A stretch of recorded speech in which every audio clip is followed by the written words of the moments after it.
உறவுகளுக்கு வணக்கம். இன்றைக்கி நம்மளுடைய கேப்சிங் ஃபுட் சேனலில் நம்ம பார்க்க போகிற சமையல் வந்து பால் கொழுக்கட்டை. இந்த பால் கொழுக்கட்டையில் நீ என்னோட வித்தியாசமாக செய்ய போகிறோன்னு பார்க்காதீங்க. கண்டிப்பாக அது வித்தியாசமான பால் கொழுக்கட்டை தான். அந்த வித்தியாசமான பால் கொழுக்கட்டை எப்படி செய்யலான்றதை பார்க்கலாம் வாங்க. நான் தான் சொன்னேன் இல்லைங்களா, வித்தியாசமான பால் கொழுக்கட்டைன்னு. இது நம்ம உருளைக்கிழங்கில் பால் கொழுக்கட்டை செய்ய போகிறோம். இந்த உருளைக்கிழங்கை மசிச்சிக்கணும். உருளைக்கிழங்கை நல்லா மசிச்சிட்டோம்.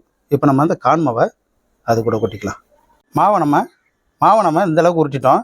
இப்போ இதில் சும்மா கொஞ்சோண்டு நெய்யை மட்டும் இதில் வச்சுக்கிறோம். இந்த மாதிரி உருட்டி எடுக்கணும். இதில் நம்ம ஏற்கனவே காய்ச்சி வச்சுருக்க பாலை மறுபடியும் ஊற்றிக்கலாம். நம்ம இதில் ஒரு டம்ளர் அளவுக்கு தண்ணி ஊற்றிக்கிறோம். பால் நல்லா கொதி வந்துட்டு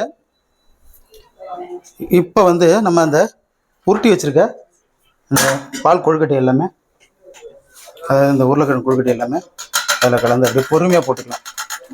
நல்லா வெந்துக்கிட்டு இருக்கு. இப்போ வந்து நம்ம இந்த சீனியை கொட்ட போகிறோம். இந்த ஏலக்காய் பொடியை அதையும் கொட்டிக்கலாம். சட்டி சூடாகிடுச்சு. நம்ம ஒரு 2 ஸ்பூனு நெய் ஊற்றிருக்கோம்.